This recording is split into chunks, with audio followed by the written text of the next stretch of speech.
Boy, they haven't met a war they won't sign up for, and they haven't met a veteran they won't screw over.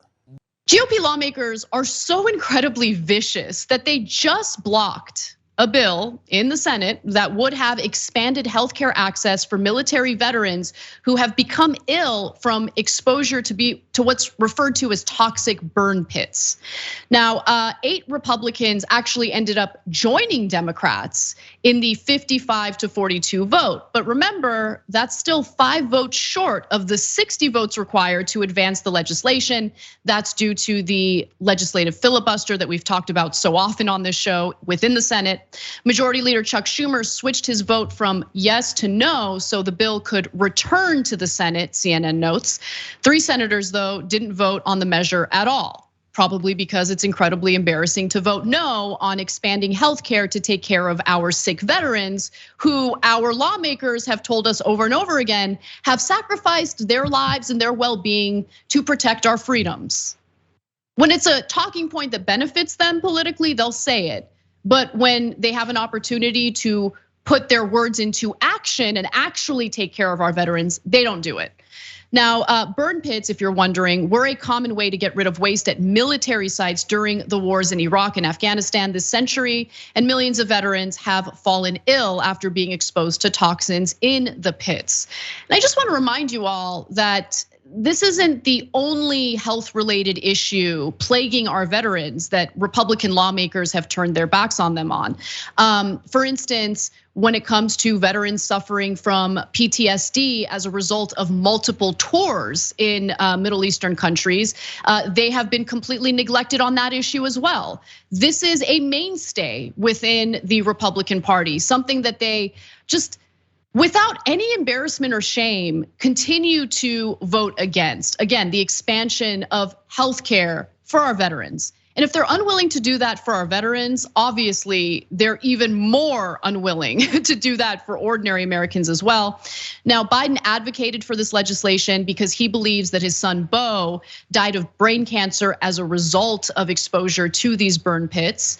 And Senate Veterans Affairs Chairman John Tester, a Democrat from Montana, said in a statement that Republicans who blocked advancement of the measure choose today to rob generations of toxic exposed veterans across the country of the health care and benefits they so desperately need.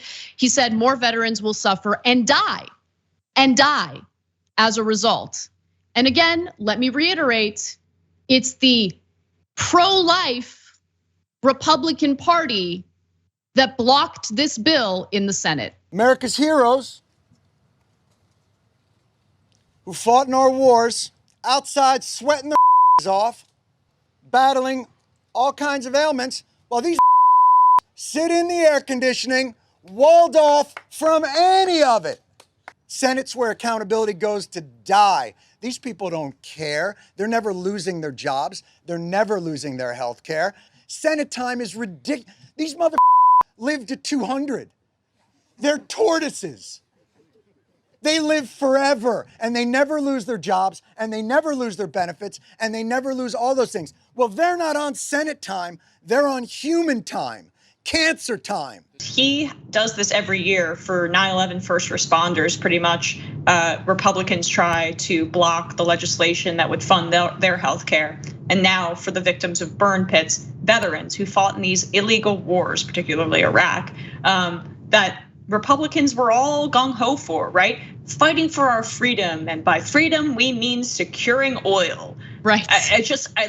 So they sacrifice their lives, they sacrifice their bodies, they sacrifice their mental health, all for this false notion because they were lied to by these same Republican politicians. And then they come back here to the United States. Republicans use them as human props for the continuation of those kinds of wars to secure profit overseas, which thankfully, Biden withdrew from Afghanistan, and hopefully we're entering into a new era. But make no mistake, this was a neoconservative project for decades and decades and decades.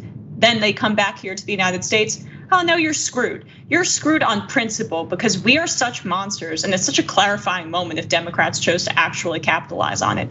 We are such monsters that we believe so much in the principle that the government should not be involved in your health care, that even though we sent you over there and you're gonna get cancer and diseases as a result of the illegal war that we waged and you were our foot soldiers, we're not gonna help you when you come back. You deal with that on your own. Pull yourself up by your bootstraps and deal with the cancer and the effects from the illegal war that we pushed you into. Yeah, I mean, they love big government when it comes to controlling people, particularly women's bodies and reproductive health. They want small government when it comes to providing healthcare for those who are suffering the physical and mental consequences of being sent abroad for these nonsensical wars that are usually done on behalf of multinational corporations. But one final thing that I will say about this is, recently Jordan Ewell shared a tweet, and it was a celebratory tweet because the military is having a difficult time recruiting new members. And so it's unsurprising when you come across stories like this, where it's abundantly clear that our veterans are not valued, that the government just tosses them aside, doesn't provide them with the healthcare they need to survive. And that's terrible enough. But what I'm actually really concerned about, Emma, is that if they continue to have these issues, I mean, the government's pretty vicious. I don't put it past them to start implementing a draft, especially when it comes to certain wars to get our hands on certain minerals that are needed to, make the batteries for electric vehicles. I mean, we've already attempted a coup in Bolivia, which luckily, thanks to the people of Bolivia fighting back, we're able to reverse. But there's a shortage of lithium. There's a shortage of all sorts of minerals necessary for the batteries for these electric vehicles. And if we're gonna move in that direction, which obviously makes a lot of sense, the question is, how are these companies gonna get their hands on these minerals? And if our military doesn't have enough manpower to will our way into these countries and get our hands on the resources, I'm worried that they're actually gonna start implementing drafts and things like that. I don't know, maybe I'm being a little too paranoid, but. No, you should never, I mean, you understand this from working in this field for so long. You should always be as paranoid as possible when it comes to the machinations of the national security establishment, because that is absolutely the next frontier. I mean, we conduct untold numbers of drone strikes and secret operations in Eastern Africa as well. That is very underreported, and that's also about securing resources to a degree. But particularly in South America, we have been openly supporting coups in different countries. Even John Bolton talked about how it's what a shame that that my coup in Venezuela was unsuccessful. Oh, what did I say that? Because what did they want there? They wanted Guaido to be the president so that they could have better access to the oil fields in Venezuela. And it didn't matter what the democratically elected or what the people wanted in Venezuela. Same thing in Bolivia, same thing in countless countries historically across South America. And that's all about the procurement of resources for capital. So everybody should be very aware when this kind of rhetoric ramps up.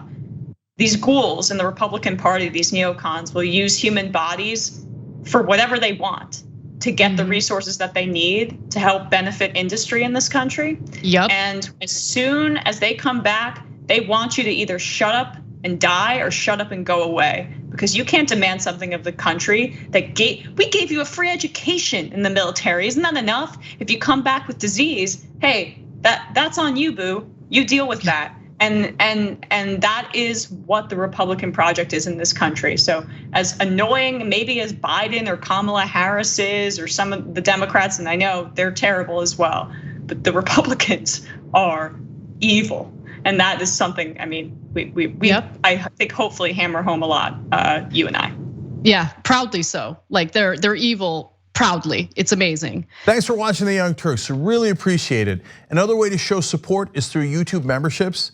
You'll get to interact with us more. There's live chat emojis, badges.